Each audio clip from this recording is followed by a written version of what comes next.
Alfonso Daudet is the writer of this very special chapter.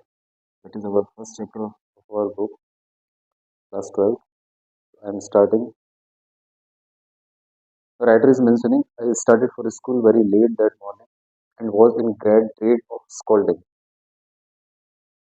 Dread. Dread का मतलब होता है डरा हुआ. स्कोल्ड का मतलब होता है डांट. क्या करें?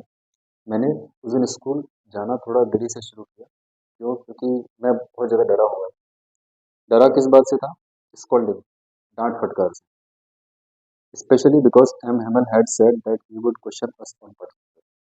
डरा इस बात से था कि जो एम हेमल हमारे जो टीचर है वो क्वेश्चन करना चाह रहे हैं, क्वेश्चन करेंगे. और मैं आगे बताएगा. And I did not know the first word about that. और मुझे पार्टिसिपल के बारे में पहला अक्षर भी नहीं पता था. I don't know literally what are the ABCs of participle. For a moment I thought of running away and spending the day out of the doors. दो वर्ड्स. स्पेंडिंग, स्पेंड का मतलब कर क्या होगा? व्यतीत करना, बिताना. आउट ऑफ द डोर्स का मतलब होता है बाहर से. आउट ऑफ द डोर्स, बाहर. कह रहा है मैं बहुत ज़्यादा डरा हुआ था और मैं अपना जो दिन था उसको बाहर व्यतीत करना चाह रहा था बजाय स्कूल जाने. क्यों? क्योंकि जो एम टीचर है वो क्वेश्चन करने वाले पार्टिसिपल. अब मुझे कुछ भी नहीं पता उनके बारे में. आगे क्या कह रहे हैं? It was so warm so bright. बाहर का जो मौसम था बहुत गर्माहट वाला था, बहुत चमकीला मौसम था. The birds were chirping at the edge of the woods. और जंगलों के किनारों पर, जंगलों में. वुड्स का मतलब यहाँ पर फॉरेस्ट से. फॉरेस्ट, जंगलों के जो एजेस हैं, एजेस का मतलब होता है किनारे. जंगलों में चिड़िया चिरपिंग कर रही थी, चहचहा रही. And in the open field of back of the sawmill the Russian soldiers were drilling. और एक और नज़ारा जो मुझे बहुत अच्छा लग रहा था उस इंसिडेंट पर, वो था जो रशियन सोल्जर्स थे वो सोल्जर्स ड्रिलिंग कर रहे थे. ड्रिलिंग का मतलब होता है कमांडिंग. जब कमांडिंग ऑफिसर जो होता है वो परेड करवा रहा होता है, इसको कहते हैं ड्रिलिंग करना. होता है सैन्य अभ्यास. अगर मैं तो हिंदी में कहना चाहूँ तो सैन्य अभ्यास करना.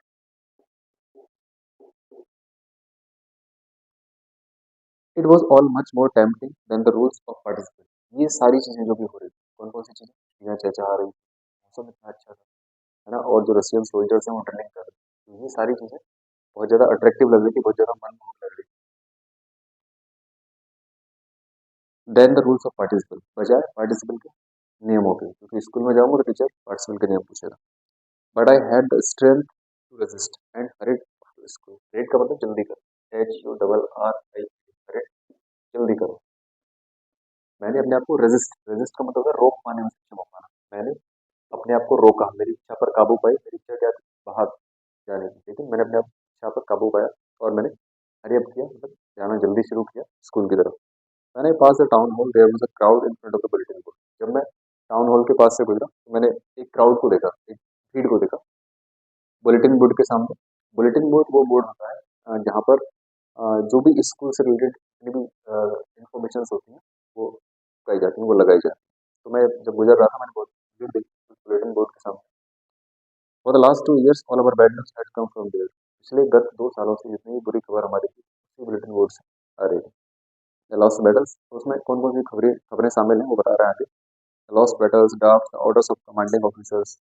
जो बैटल्स यानी युद्ध जो हार जाते थे उनकी सूचना लगाते थे वहाँ पर, उनसे रिलेटेड इन्फॉर्मेशन लगा देते थे, है ना. और जो हमें कमांड जो दे रहा होता है, कमांडिंग ऑफिसर, सेना नायक जिसको बोलते हैं, तो कमांडिंग ऑफिसर जो भी कमांड हमको दे रहा होता है वो सब वहाँ पर लगी होती थी.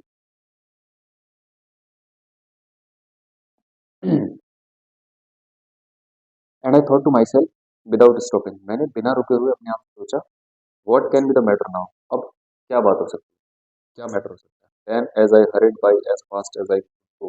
तब ये सब बातें मेरे दिमाग में चली रही थी. तब मैंने उतना जितना जल्दी मेरे से सक्षम हो पाया जाने में, मैंने उतना जल्दी जाना शुरू किया स्कूल के लिए.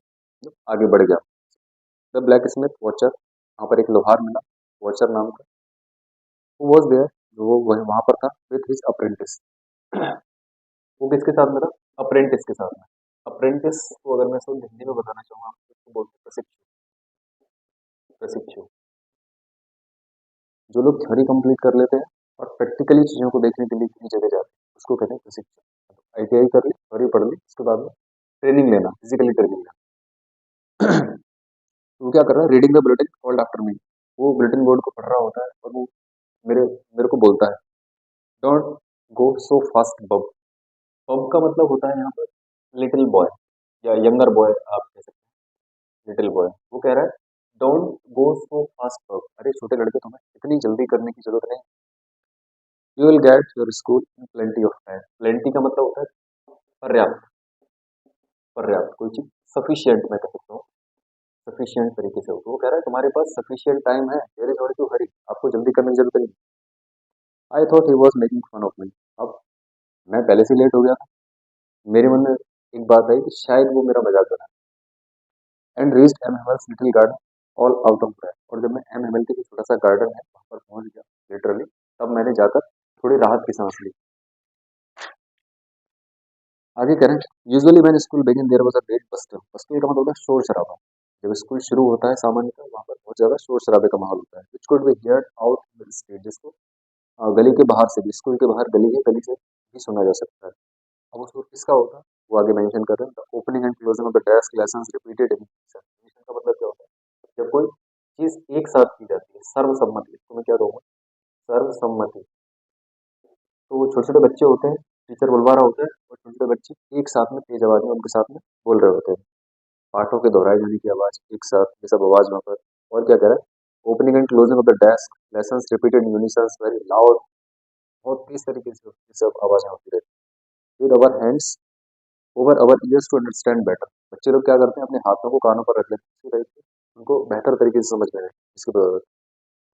And the teachers great ruler rapping on the table. Ruler का मतलब क्या होता है, रूलर का मतलब होता है, आप छड़ी कह सकते हो उसको, छड़ी या स्टिक इंग्लिश में कहना चाहूँ, स्टिक। कह रहा है जो टीचर था वो अपने आयरन रूलर, लोहे का छड़ी होती है, उसको ठप ठप कर रहा था, टेबल पे बजा रहा।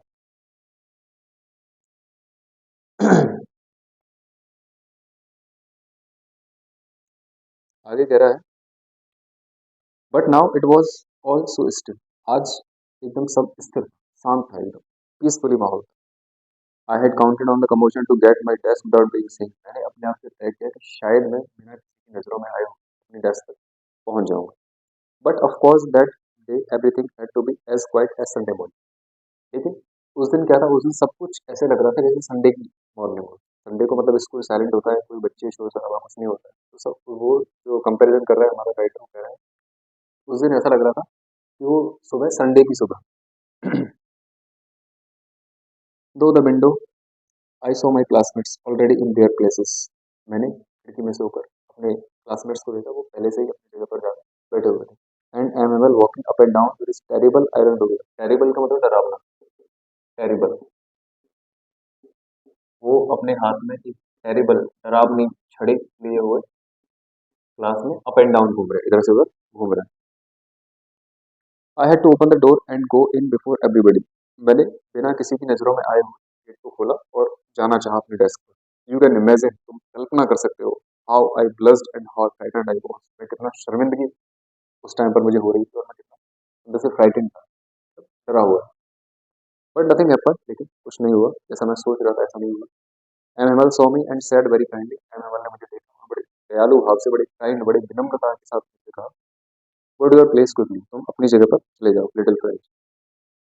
We were beginning without you. हम तो तुम्हारे बिना ही चैप्टर को, क्लास को शुरू करने जा रहे थे। मतलब जैसा मैंने सोचा था, मैं डर रहा था शायद मार पड़ेगी कुछ होगा, ऐसा कुछ भी नहीं हुआ। नॉर्मल तरीके से टीचर ने क्या कहा, फ्रेंड्स तुम अपनी जगह पर जाकर बैठ जाओ। आई jumped over the bench and sat down at my desk. मैंने बेंच के ऊपर से छलांग लगाई और जाकर अपने डेस्क पर बैठ गया, सीट पर बैठ गया। Now till then when I had got a little over my pride. थोड़ा अपने डर पर मैंने काबू पाया, उसके बाद मैंने देखा, I see that our teacher had on a beautiful green coat. आज हमारी जो टीचर है बहुत बढ़िया कपड़े पहनकर आए, ग्रीन कलर का एक कोट उन्होंने पहना हुआ है। His frilled shirt and the little black silk cap. उन्होंने एक शर्ट पहनी हुई है और एक कैप लगाई हुई है। कैप कैसी, फ्रिल मतलब उस पर कशीदाकारी की हुई है, बड़ी बढ़िया सी डिजाइन में, डिजाइन बनाई, ऑल एम्ब्रॉयडर्ड, सब पर कढ़ाई हो रखी है, बढ़िया डिजाइन बन रही है। That he never wore except on inspection and prize days. Inspection का मतलब होता है इंस्पेक्शन। इंस्पेक्शन कहते हैं निरीक्षण को। तो हमको राइटर बता रहे हैं वो कपड़े सामान्यतः उनको नहीं पहनते थे, या तो प्राइज वाला दिन हो, जिस दिन प्राइज दिए जा रहे हो स्कूल में, उस दिन वो कपड़े पहनते थे, या फिर इंस्पेक्शन वाला दिन हो, मतलब बाहर से कोई निरीक्षण करने के लिए आ रहा हो कि स्कूल किस प्रकार का चल रहा है, उस दिन पहनते थे। Besides the whole school seemed so strange and solemns. इस बात के अलावा एक और जो विचित्र बात थी वो ये थी कि पूरा का पूरा जो स्कूल था वो एकदम गंभीर दिख रहा है, सब कुछ एकदम शांत। But the thing that surprised me most was to see on the back benches that were always remain empty the village people sitting quietly like ourselves. लेकिन एक और चौंकाने वाली बात, एक और वंडर वाली बात क्या थी? वो बात ये थी कि जो बेंच हमारे स्कूल में, हमारी क्लास में सामान्यतः एम्प्टी पड़ी रहती थी, खाली पड़ी रहती थी, उन पर आज गांव के लोग आकर बैठ गए। अब उन लोगों में कौन कौन शामिल है वो आगे जिक्र कर रहे हैं। क्या कह रहे हैं? Old Hauser with his three concerned had the former mayor, the former postmaster and several other sites। कह रहे हैं उनमें एक हमारे गांव के मेयर थे, पुराने मेयर थे, फॉर्मर मतलब पुराना, पुराने मेयर थे, भूतपूर्व जिसको कहते हैं, तो मेयर थे, फॉर्मर पोस्ट मास्टर, भूतपूर्व पोस्ट मास्टर थे, एंड सेवरल अदर बिसाइड्स, और इनके अलावा और भी बहुत सारे लोग थे वहां पर। एवरीबडी लुक सैड, हर कोई दुखी दिख रहा था। And Hauser had brought an old primer, और हाउसर अपने हाथ में क्या लाए थे? हाउसर कौन है? टीचर। वो एक ओल्ड प्राइमर लेके आए थे। प्राइमर मतलब जो छोटे बच्चों को दिखाने की, लिटरली मैं कहना चाहूँ प्राइमरी एक क्लास होती है, प्राइमरी क्लास में जो किताब होती है उसको प्राइमर कहा है। मतलब इसको हिंदी में और मैं कहना चाहूँगा बाल पहाड़ा मैं कह सकता हूँ, तो पहाड़ा टाइप का उनके हाथ में था। आगे कह रहे हैं थम एट द एजिस, उन्होंने किनारे से इस प्रकार से उस पहाड़े को पकड़ा हुआ था। And he held it open on his knees with his great spectacles lying across the pages. उन्होंने क्या किया हुआ था, जैसे कि आप चित्र में देख पा रहे हैं, उन्होंने किनारे से उसको पकड़ा हुआ था और अपने घुटनों पर किताब को रखा हुआ था, और उनकी जो स्पेक्टिकल्स था, उनकी जो दृष्टि थी वो ऊपर से नीचे की तरफ पेजों में पड़ रही थी।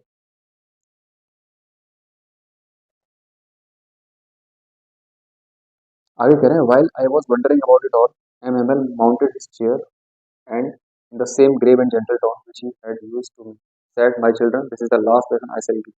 अब जो सबसे खतरनाक बात इस चैप्टर की होने जा रही है वो ये है, लास्ट लेसन का मतलब क्या है? लास्ट लेसन का मतलब ये है, ये जो पार्ट है ये फ्रेंच लैंग्वेज का अंतिम या आखिरी चैप्टर है। इस दिन के बाद स्कूल में अल्सिक और लॉरेंस की जगह है, स्कूल में फ्रेंच लैंग्वेज जो है नहीं पढ़ाई जाएगी, उनकी जगह क्या आएगा? जर्मन भाषा पढ़ाई जाएगी एक्चुअली, है ना। तो वही बात कर रहे हैं while I was wondering about it all, जब मैं, जो छोटा बच्चा है फ्रेंच, वो इन सब चीज़ों के बारे में वंडर कर रहा था, वंडर कर रहा था, थिंकिंग कर रहा था, सोच रहा था इन सब चीज़ों के बारे में।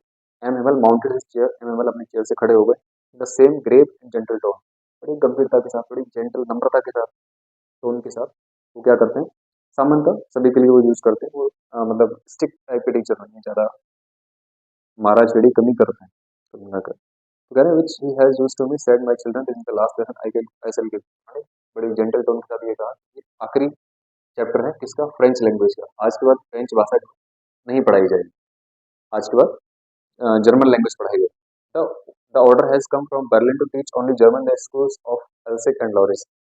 क्या हो रहा है? ऑर्डर आ गए हैं बर्लिन से, आज के बाद फ्रेंच भाषा की जगह क्या पढ़ाया जाना चाहिए?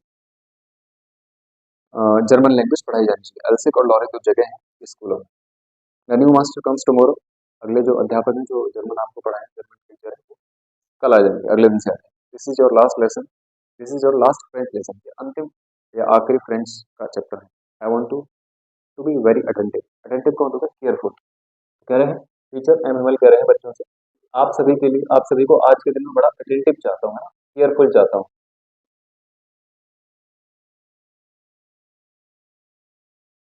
What a thunderclap these words were to me. Thunderclap का मतलब है जब कोई शॉक्ड वाली बात होती है, थंडर क्लैप, इसका मतलब शॉक्ड वाली कोई चीज होती है, शॉक्ड लग, जिससे सदमा सा लग जाएगा। अब मुझे पता चला उन सब, उनके टीचर के शब्दों को सुनकर मुझे पता चला यार मैं तो सरप्राइज में पहुंच गया। अभी आगे बताएगा।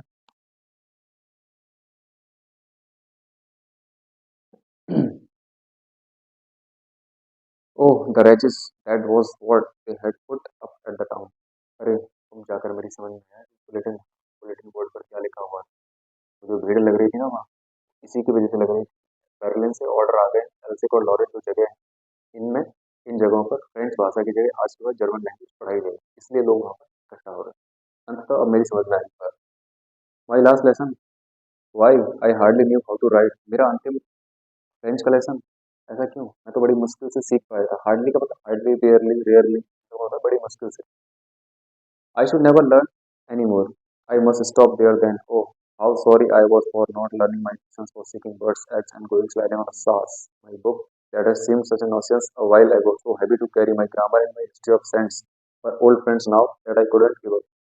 मैं आपको एक एक लाइन का अर्थ समझाता हूँ, एक एक वर्ड के साथ। ये कह रहे हैं कि मेरा अंतिम या आखिरी फ्रेंच का चैप्टर, ऐसा क्यों? मैंने तो बड़ी मुश्किल से फ्रेंच भाषा को लिखना सीखा था, धीरे धीरे मैं सीख रहा था, अभी पूरी तरीके से सीखा भी नहीं था। I should never learn anymore. I must stop there then. Oh, how sorry I was for not learning my lesson. कह रहे हैं मुझे कितना दुख हो रहा है इस चीज़ को कि मैं अपने ही पाठों को और अधिक तरीके से नहीं सीख पा रहा हूँ, क्योंकि जब टीचर सिखा रहा था तब तो मैं ध्यान नहीं देता था, आगे बताएगा किस किस चीज़ों में ध्यान था मेरा। मैं क्या करता था?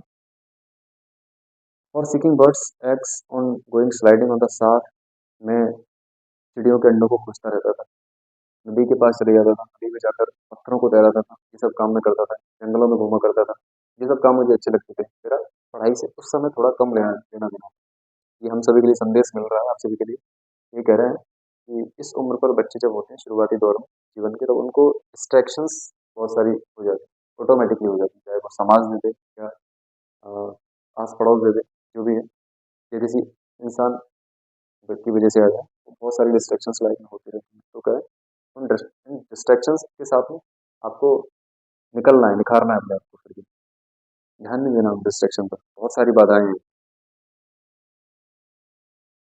क्या कह रहा है, मेरी जो ग्रामर की बुक थी, मेरी इतिहास की किताब थी, were old friends now that I couldn't give up. अब मेरी बहुत पुरानी दोस्त हो गई हैं। मतलब कुछ समय पहले मुझे बड़ा ऐसा लगता था उन किताबों के साथ, भारी सी लगती थी किताबें, लेकिन आज क्या हो रहा है, आज के टाइम पर वो मेरी बहुत अच्छी दोस्त बन गई। And MML too, the idea that he was going away, that I should never see him again, made me forget all about his ruler and conquering.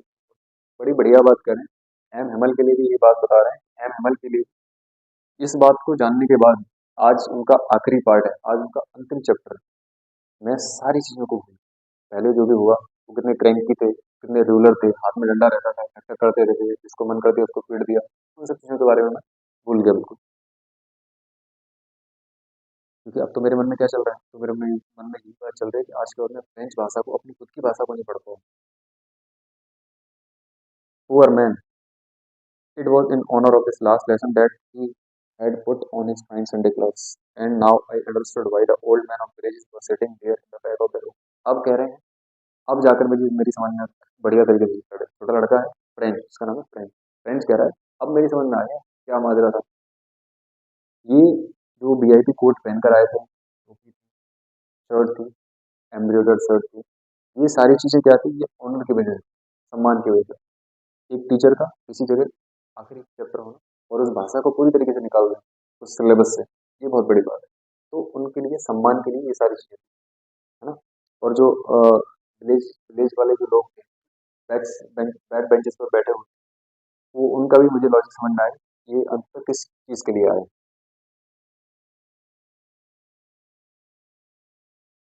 It was because they were sorry, ऐसा इसलिए था, उनको भी कहीं ना कहीं that they had not gone to school more, कि वो और अधिक स्कूल नहीं सीख जा पाए।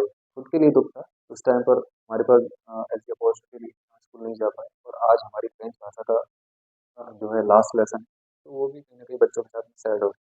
ये उनका अपना खुद का वे था धन्यवाद करने का, थैंक देने का टीचर को, एमएमएल को। That I should never see him again made forget,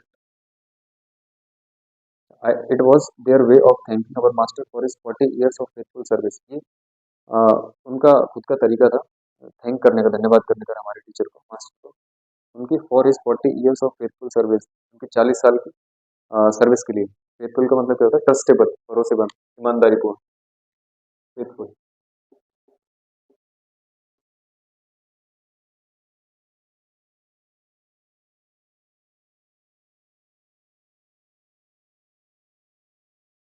और उस कंट्री के लिए, उस देश के लिए सम्मान की भावना थी, जो देश अब उनका नहीं। डेज नहीं रहा रहने का मतलब, जब लैंग्वेज चली गई हमको, हम इंडिया में रह रहे हैं, भारत में रह रहे हैं, किसके बेस पर? हिंदी के बेस पर, क्योंकि हमको हिंदी आती है। कोई आउट ऑफ कंट्री चाइना में रह रहा है, वो चाइनीज लैंग्वेज के दम पर रह रहा है। अब एक आदमी को जब खुद की लैंग्वेज नहीं है, कंट्री में रह रहा है, उसको खुद की स्वयं की language, person who doesn't know his own country's language, then it is very critical form. कैसे कह पाएगा कोई कि मैं भारतीय हूँ, मैं हिंदी बोलना नहीं चाहता, है ना? तो अगर किसी को फ्रेंच कंट्री में रह रहा है कोई, फ्रेंचाइज किसी को कहेंगे, तो उसको ये बहुत ज़रूरी है कि फ्रेंच लैंग्वेज आनी चाहिए।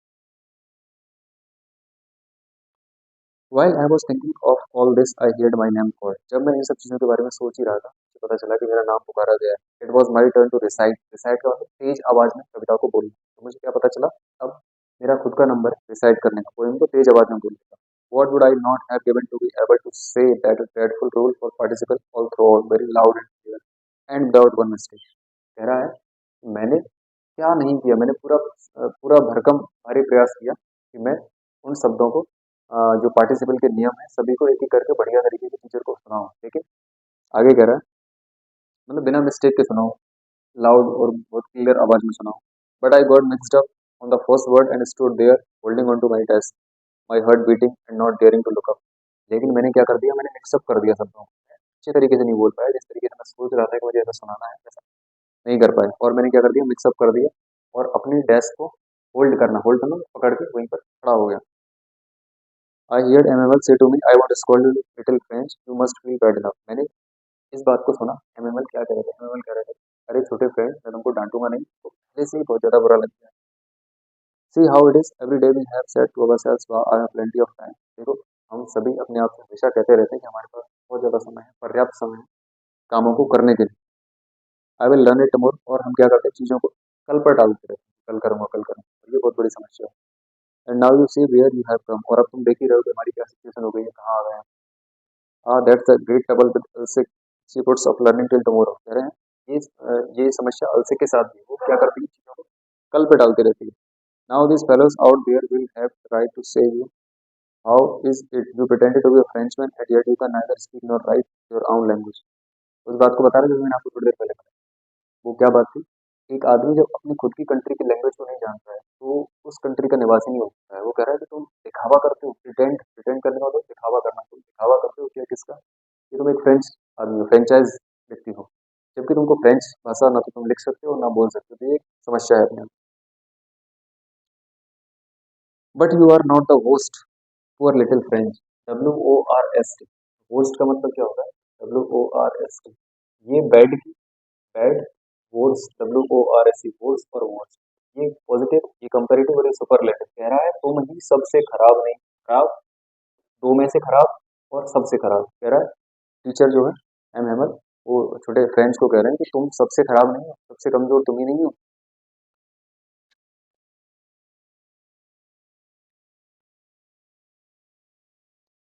We have all a great deal to reproach ourselves with.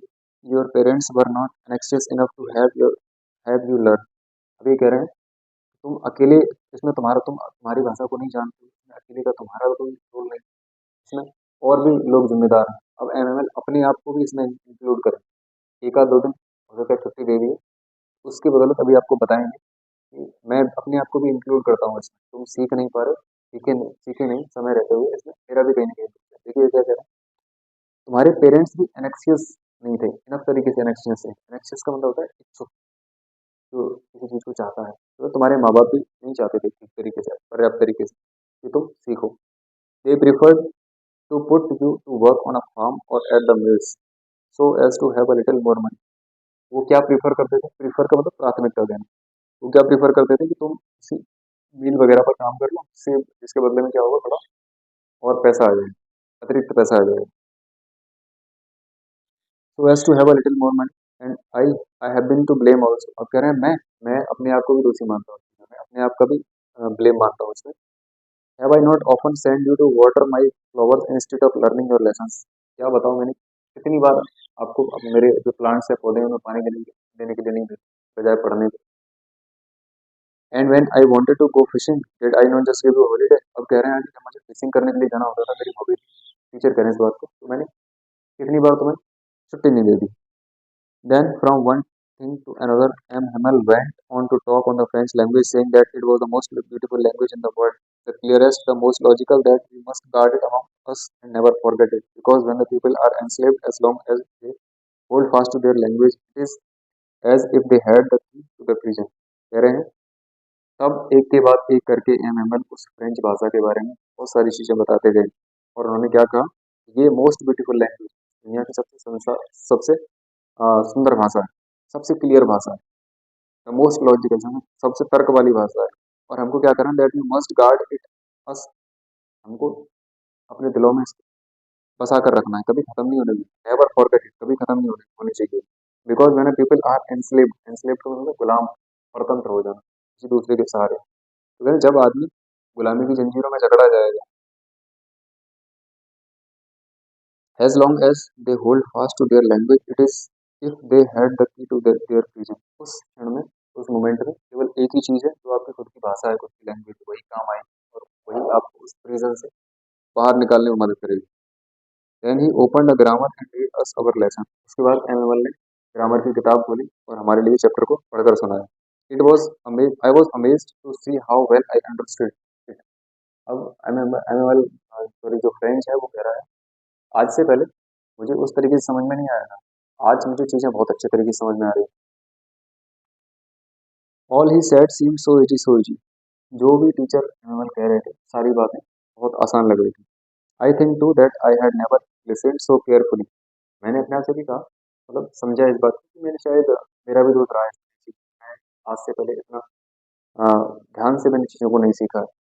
And that he had never explained everything with so much patience. और ये भी कारण हो सकता है कि हमारे जो अध्यापक हैं शायद उन्होंने इतने बेहतर तरीके से, इतने पेशेंस यानी धैर्य के साथ चीज़ों को पहले कभी नहीं बताया। It seemed almost as if the poor man wanted to give us all he knew before going away and to put it all into our heads at one stroke। वही मुझे समझ में आया कि जो अब पुअर मैन कह रहे हैं टीचर को, तो जो बेचारा आदमी है, टीचर जो है यहाँ से जाने से पहले, दूसरी कंट्री में जाने से पहले, जर्मन लैंग्वेज पढ़ाने से पहले जो भी उसके पास चीजें हैं, जो भी जानता है, वो सारी चीजें हमारे दिलो दिमाग में एक स्ट्रोक यानी एक प्रहार में देना चाहते हैं हम। After the grammar we had a lesson writing that day M Hamel had new copies for us. Grammar के बाद हमारा राइटिंग में एक चैप्टर हुआ। उस दिन एमएमएल हमारे जो अध्यापक है हम सभी बच्चों के लिए कॉपियां लेकर आए।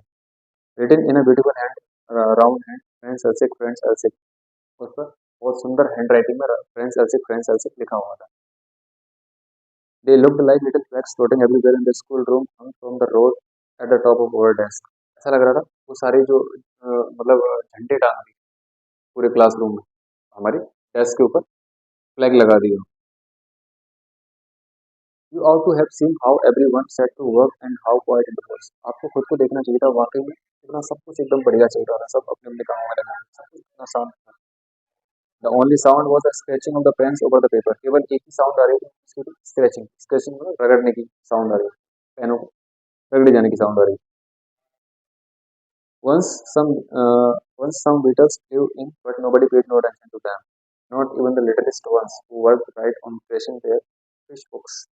कह रहे हैं कुछ बीटल्स यानी कुछ मक्खियां एक बार उड़कर कमरे में आ गई, लेकिन किसी ने भी उस पर कोई ध्यान नहीं दिया। यहाँ तक छोटे छोटे बच्चे जो बैठे थे वो क्या कर रहे थे, वो अपने ट्रेस करने में लगे हुए थे, बनाने में लगे हुए थे, छापने में लगे हुए थे अपने फिश के हुक, मछली के कांटों को। As if that was French too, ऐसा लग रहा था कि वो भी फ्रेंच की बात।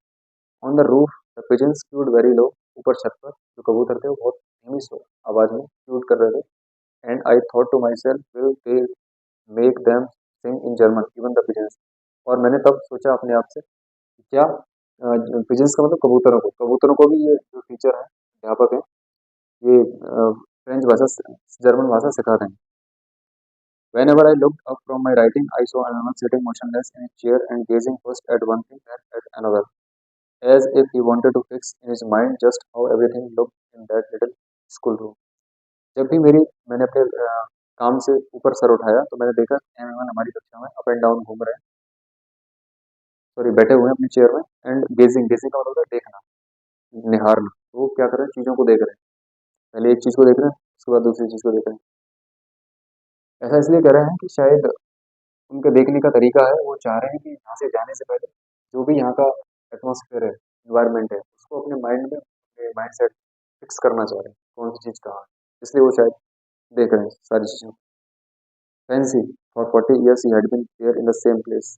कितनी खुशी की बात है कि एक आदमी 40 साल से उसी जगह पर काम कर रहे थे, टीचर एम 40 साल से वहीं वहीं पर, with his garden outside the window and his class in front of him, just like that. उनके सामने गार्डन था और गार्डन के सामने क्लास थी, बिल्कुल वो उसी तरीके से। Only the desk and benches had been warm smooth, the walnut trees in the garden were taller। कह रहे हैं कि जो डेस्क और बेंचेस थी वो थोड़ी सी खुरदरी हो गई थी। और क्या हो रहा है, walnut tree in the garden were taller, वो जो अखरोट का पेड़ था वो थोड़ा सा टॉल हो गया है। And the hope vine that he had planted himself went about the windows to the roof, और एक बेल जो उन्होंने लगाई थी खुद ने, वो क्या हो गई है, वो दुगनी हो गई है अपनी हाइट से। और कहाँ चली गई, विंडो से लेकर छत तक पहुंच गई है। How it must have broken his heart to leave it all poor man to hear his sister moving about in the rooms above packing their trunks for they must leave the country next man. उस बेचारे आदमी का दिल कितना धोखा हुआ, कितना टूटा हुआ होगा, इसलिए उसकी बहन ने उसको आवाज लगाई। जो क्या कर रही थी, अपने सामान को, अपने ट्रंक्स को पैक करने लग रही थी, क्योंकि उनको अगले दिन कंट्री को छोड़कर दूसरी जगह शिफ्ट होना। But he had the courage to hear every lesson to the very last. लेकिन उन्होंने साहस, करेज का मतलब साहस, लेकिन कैसे कैसे भी करके उन्होंने साहस जुटाया उस पार्ट को, अंतिम पार्ट को हर किसी से सुनने का। After the writing we had a lesson in history. Writing के बाद हमारा एक इतिहास का पाठ होगा। And then the babies chanted their ba baby. और उसके बाद छोटे छोटे, चांटेड का मतलब बोलना है ना, बेबीज का मतलब बच्चे, छोटे छोटे बच्चे हैं, वो अपनी वर्णमालाओं को दोहरा रहे हैं। Down there at the back of the room, old Hauser had put on his spectacles and holding his primer in the both hands, spelled the letters with him। पीछे की साइड में ओल्ड हाउसर बैठे हुए थे, चश्मा लगाए हुए बैठे हुए थे, उन्होंने एक प्राइमर पकड़ रखा था। प्राइमर मतलब होता है छोटे बच्चों को दिखाने की जो किताब होती है, वो दिया हुआ था। और वो भी स्पेल्ड कर रहे थे, स्पेल्ड को दोहरा रहे थे चीजों को बच्चों के साथ में। You could see that he too was crying, his voice trembled with emotions. आप देख सकते थे कि वो स्वयं भी बहुत ज्यादा इमोशनल थे, बहुत ज्यादा भावुक थे। एक ट्रेम्बलिंग वॉइस थी उनकी, आवाज कप आ रही थी थोड़ी, क्योंकि इमोशनल थे। And it was so funny to hear him that we all wanted to laugh and cry. और आपको जानकर ये बड़ा फनी सा लगेगा, बड़ा हंसी मजाक वाला वाली बात लगी कि हम सब रोना भी चाह रहे थे और हंसना भी चाह रहे थे। Ah how well I remember it, that last lesson. आप अंदाजा लगा सकते हैं मुझे, आ मतलब एक शोरों वाली कंडीशन को शो करता है कि मुझे आज भी याद है कि मेरा अंतिम पार्ट किस प्रकार से एंड हुआ था। All at once the church clock struck 12। इसके बाद चर्च की जो घड़ी है उसने 12 बजाए। Then the Angelus were prayer at the same moment drums operation returning from drilling sounded under our window. उसके बाद में क्या होता है, जो क्रिश्चियन सोल्जर जो ड्रिलिंग करने के लिए गए थे वो वापस लौट के आ रहे हैं। M Hamel stood up very pale in a chair, I never saw him look so tall. M Hamel अपनी चेयर से खड़े हो गए, थोड़े से पेल का मतलब पीले से पड़ गए थे, क्योंकि इमोशनल वाली बात है। आई never saw him look so toll, मैंने इससे पहले उनको इतना भावुक नहीं देखा। My friend said he I but something choked him. उन्होंने कहा मेरे दोस्त, आई मैं कहते हुए मानो किसी ने उनका गला रोक दिया, चौक कर दिया। He could not go on, और अधिक नहीं बोल पाए। Then he turn to the blackboard and took a piece of chalk and bearing on with all his might he wrote as large as he could. उसके बाद वो black board की side पर मुड़े, उन्होंने अपने हाथ से एक चौक का टुकड़ा उठाया और जितना बड़ा वो लिख सकते थे उतना बड़ा लिखा। क्या लिखा, वाइव ला फ्रांस, फ्रांस अमर रहे। Then he stop and learn lead his head against the wall and without a word he kneeled the gesture to us with a hand. उसके बाद वो रुक गए, ब्लैक बोर्ड की साइड में झुके, है ना, और उसके बाद क्या किया उन्होंने, बिना कोई शब्द बोले गेस्चर, गेस्चर का मतलब इशारा, इशारा कर दिया कि school is dismissed, you may go. School खत्म हो गया है और तुम जा सकते हो। उम्मीद करता हूँ चैप्टर आपको बहुत अच्छे तरीके से समझ में आया हो, थोड़ा जल्दी में, but I will improve all the mistakes as soon as I will do the